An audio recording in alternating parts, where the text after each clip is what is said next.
The countdown to the 2024 presidential election is on. President Biden officially kicking off his re-election bid with a message. Let's finish the job, he says.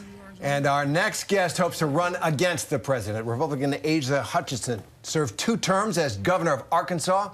Now he's got his sights set on the White House. So, Governor joins us, and thank you very much for being with us.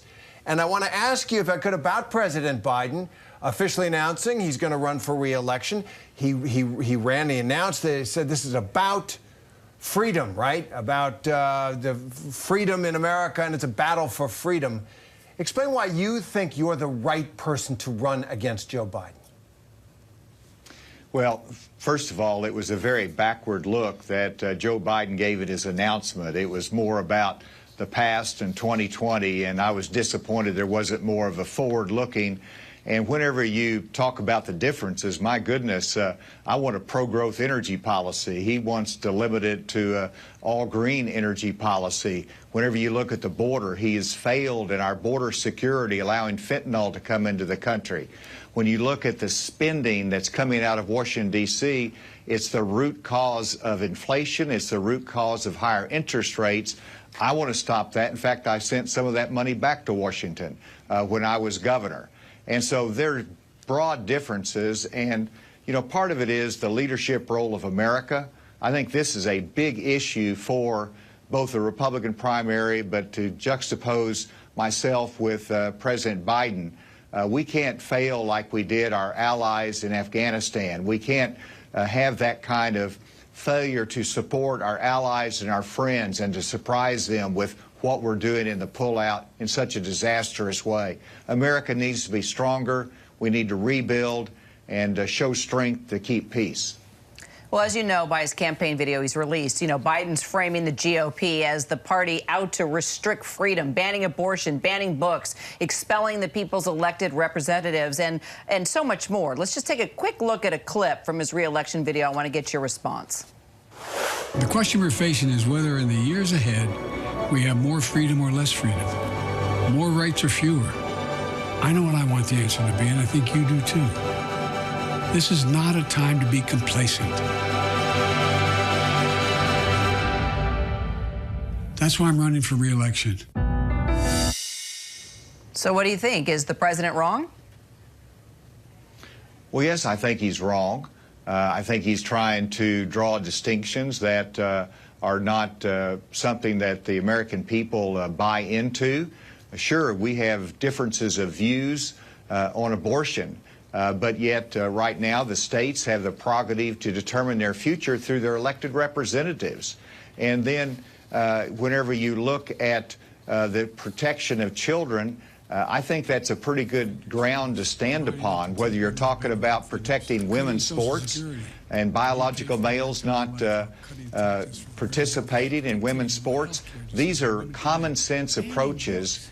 Now, sure, we've got to be reasonable about it. We've got to be forward-looking on it. I want to be engaged in more problem-solving about our economy, and we want to make sure that we're a strong America. But the cultural issues are important to America.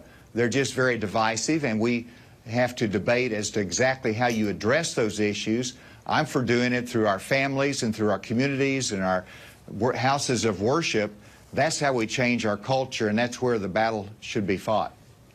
Well, that brings up one of those cultural issues. It was the Republican Party's position for decades on abortion that Roe versus Wade needed to be overturned to return the issue to the states, as you just said. But now you've said that you would sign a national ban on abortion at 15 weeks. And it is the logic of the Republican Party to ban abortion nationally.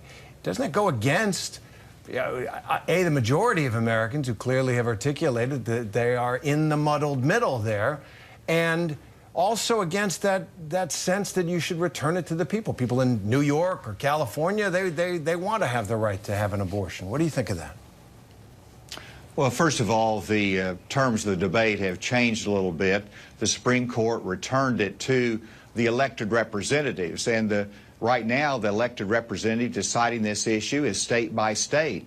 But what changed is that the Democrats immediately started pushing for a national pro-abortion policy.